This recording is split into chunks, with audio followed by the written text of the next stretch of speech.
tell you that we're launching O1 out of preview in the API, outputs and developer messages. Cool. OpenAI just made huge announcements and huge updates to their APIs. They done a lot. One of the things that they did was function calling, structured outputs, developer messages, vision capabilities, low latency, and this other new thing called reasoning effort. Take a look. Developer Playground, which is a really nice UI for experimenting with OpenAI's models in the API. At the top, this is our newly introduced developer message. This is where you can provide the model with some high-level instructions or sometimes detailed instructions on how it should behave as a model. I have a pretty simple one here, and then I uploaded the images from my form and asked the model to spot for errors.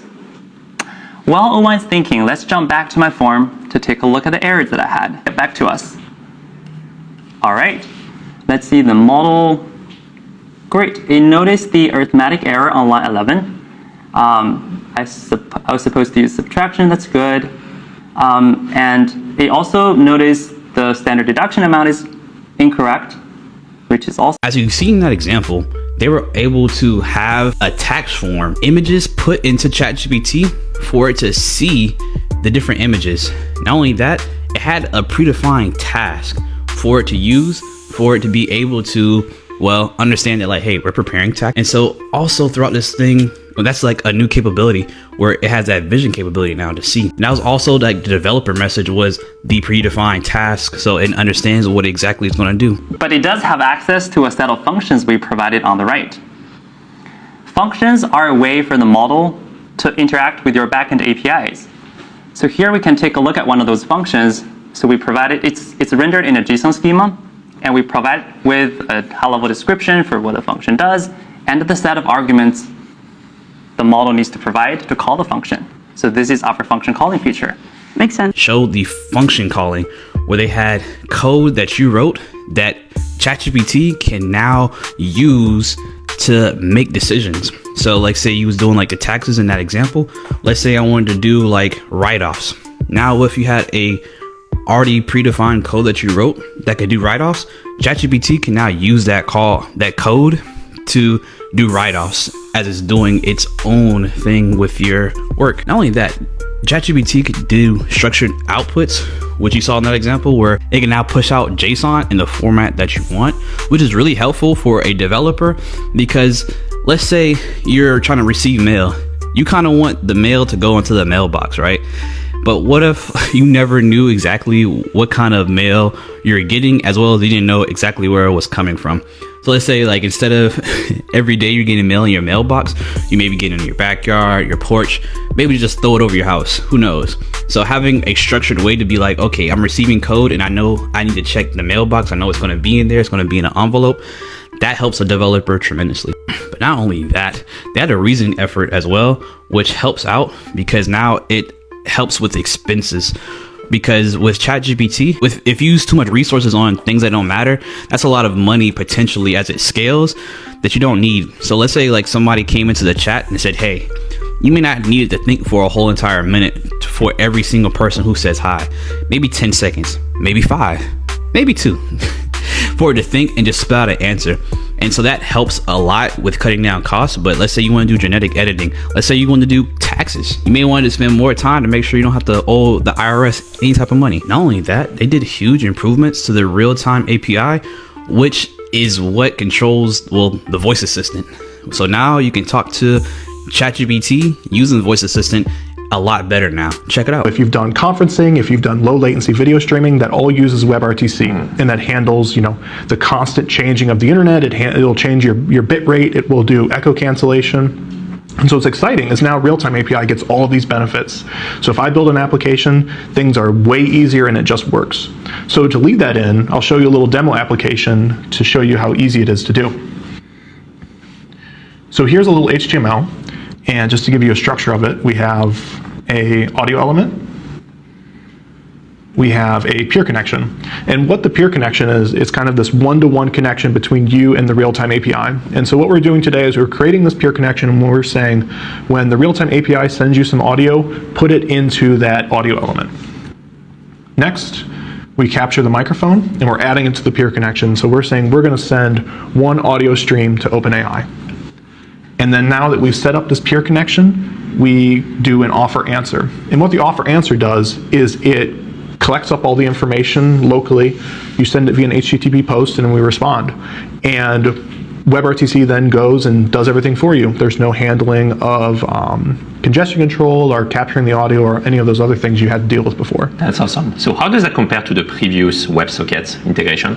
So if you were doing WebSockets before, this code would probably be between like 200 and 250 lines of code, and you would have additional problems on top of that. You'd have to handle back pressure and all these things. Like it's one of those problems that you don't realize how frustrating it is like until you finally go to production. I see. So let's actually run the code and see what it looks like. So here's the code, my audio element. I'll refresh the page.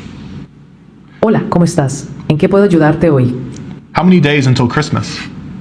Christmas is on December 25th, and today is December 17th. That means there are 8 days left until Christmas. As you've seen there, they started using the WebRTC support.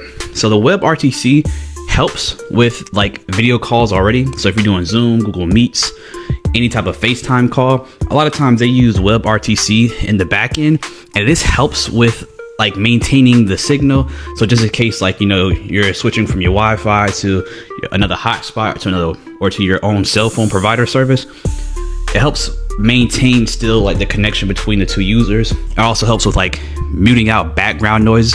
It does a lot. And so having this integrated with ChatGPT now allows the API to connect with the developer so they can automatically be handled through WebRTC, which already handles a lot of this, which is a huge load off of the developer. They said they wrote like 12 line of code that opened up an entire browser for the voice call, but that was 12 lines. They said it was like 200 calls or 200 lines of code that would need to do the same thing earlier. So it's handled a lot. But not only that, they also did a demo with you connecting it to a real product in real life using this reindeer. Check it out. Okay, so the next thing I want to talk about, I'm gonna have to bring out a little friend.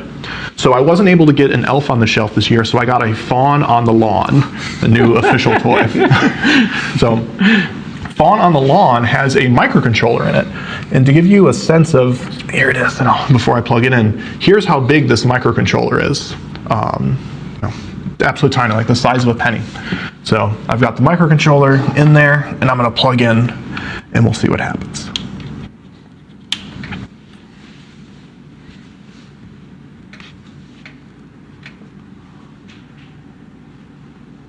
Merry Christmas. What are you talking about? We're talking about adding WebRTC to the real-time API. Oh, that sounds a bit too complicated for me. How about we talk about something more fun, like delivering presents? There's nothing quite like soaring through the sky to bring joy to everyone on Christmas Eve. Yeah, that was completely crazy. I think that was probably like some of the best demo so far, which is cool, even from a product perspective. And they put the code online, and I can drop a link if you want to see what they did, and maybe if you want to try it on your own. They also did improvements to fine tuning. So that was the last thing they really spoke about, was the fine tuning, and that now you can use fine tuning with ChatGPT. And this is all using ChatGPT 01 model, which is released to all developers using the API. So what happens is you can feed ChatGPT these examples of what the people in your organization would be saying. So let's say you wanted to have more of a left-leaning or right-leaning political view. Let's say the chat was going to be talking to political pundits or political people who are Republicans or Democrats. Now ChatGPT can now text these people, or when ChatGPT gets a response by these people, they know the left-leaning or right-leaning of these people. So what you can do now is train ChatGPT in order to respond a certain type of way. Now you can put ChatGPT, you can feed it example messages, and then you can have what you may want ChatGPT to say and what you do not want ChatGPT to say. So let's say if you wanted it to say Trump is awesome, well, you can train it to say, hey, if somebody says, what do you think about Trump? ChatGPT will be like, well, Trump is amazing. But if you want to say like, well, Trump is awful, you can also train it to do that as well. So that's something that's interesting. And they said like this can be used as websites or for, different things to make sure that it has good tonality and it's in line with the brand. And so it can really make ChatGPT your own thing, which is pretty cool. I mean, this is a huge announcement. There's a lot of stuff to go over with a lot of these type of things. This is day 9 and we still have like 3 days left to go. If you want to stay up to date with AI news and the latest and greatest tools, definitely like and subscribe. With that being said, your boy Dex Not Dexter out.